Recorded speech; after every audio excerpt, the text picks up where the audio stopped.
नमस्ते, welcome to आवाज़ of hope. मैं हूं आपका होस्ट विनीत और ये है एपिसोड 2। कभी आपने महसूस किया है कि ये दुनिया लगातार हमारी एनर्जी और हमारा ध्यान खींच रही है? हर तरफ प्रेशर है, काम का, घर का, सोसाइटी का, और इसका नतीजा है एंग्जाइटी यानी चिंता।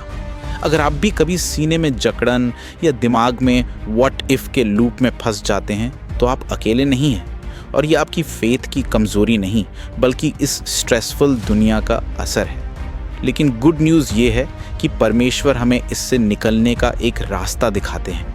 आज का हमारा फोकस यही है। परमेश्वर की शांति का मतलब समस्याओं का ख़त्म होना नहीं, बल्कि समस्याओं के बीच में परमेश्वर की उपस्थिति का होना है।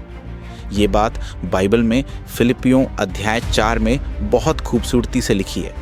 पौलुस, जो खुद जेल में थे, लिखते हैं, किसी भी बात की चिंता मत करो, परंतु हर एक बात में तुम्हारे निवेदन, प्रार्थना और विनती के द्वारा धन्यवाद के साथ परमेश्वर के सम्मुख उपस्थित किए जाएं। तब परमेश्वर की शांति, जो सारी समझ से परे है, तुम्हारे हृदय और तुम्हारे विचारों को मसीह यीशु में सुरक्षित रखेगी। इसमें 3 बातें हैं। पहली, कमांड, चिंता मत करो। ये एक डांट नहीं बल्कि एक इनविटेशन है। परमेश्वर कह रहे हैं कि चिंता के चक्रव्यूह से बाहर निकलने का एक रास्ता है। दूसरी, मेथड, धन्यवाद के साथ प्रार्थना। चिंता का इलाज है उसे रिप्लेस करना। पौलुस कहते हैं, अपनी स्पेसिफिक परेशानी को प्रार्थना में परमेश्वर को सौंप दो और फिर एक गेम चेंजर कदम उठाओ, धन्यवाद करो। उसी सांस में कहो, गॉड, मैं इस बात से परेशान हूं, लेकिन मैं धन्यवाद करता हूं कि तू मेरे साथ है। धन्यवाद चिंता की शक्ति को तोड़ देता है। तीसरी, प्रॉमिस, एक सुरक्षित हृदय और मन।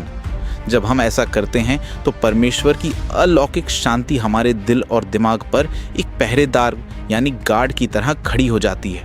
वो डरावने और नकारात्मक विचारों को अंदर आने से रोकती है। इसीलिए हमें भी अपना ध्यान अच्छी और सच्ची बातों पर लगाना चाहिए। तो इस हफ्ते के लिए एक सिंपल चैलेंज है। अपनी कोई एक खास चिंता चुनें और जब भी वो आपके दिमाग में आए उसे तुरंत प्रार्थना और धन्यवाद से बदल दें। ये मुश्किल लग सकता है, लेकिन ये सच में काम करता है। वर्ल्ड वॉर 2 के समय कोरी टेन बूम और उनकी बहन बेट्सी एक नाज़ी कॉन्सेंट्रेशन कैंप में थी। उनके बैरक में बहुत सारे पिस्सुओं का आतंक था जो उन्हें हर वक्त काटते थे। एक दिन बेट्सी ने बाइबल से पढ़ा, हर बात में धन्यवाद करो। कोरी को बहुत गुस्सा आया, क्या इन पिस्सुओं के लिए भी धन्यवाद दें? लेकिन बेट्सी की जिद पर उन्होंने मिलकर उन पिस्सुओं के लिए धन्यवाद की प्रार्थना की। कुछ समय बाद उन्होंने नोटिस किया कि कैंप के गार्ड्स उनके बैरक में कभी नहीं आते थे।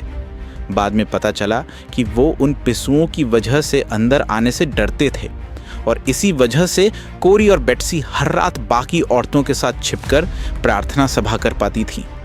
जो चीज़ उनकी सबसे बड़ी तकलीफ थी वही उनकी सुरक्षा बन गई। यही है सच्ची शांति, जो समस्याओं के ख़त्म होने से नहीं बल्कि समस्याओं के बीच में परमेश्वर की उपस्थिति से आती है। आवाज़ ऑफ होप सुनने के लिए आपका धन्यवाद। अगर ये एपिसोड आपके लिए हेल्पफुल रहा तो इसे किसी दोस्त के साथ ज़रूर शेयर करें। मैं हूँ विनीत, मिलते हैं अगले एपिसोड में। तब तक के लिए शांति बनाए रखें।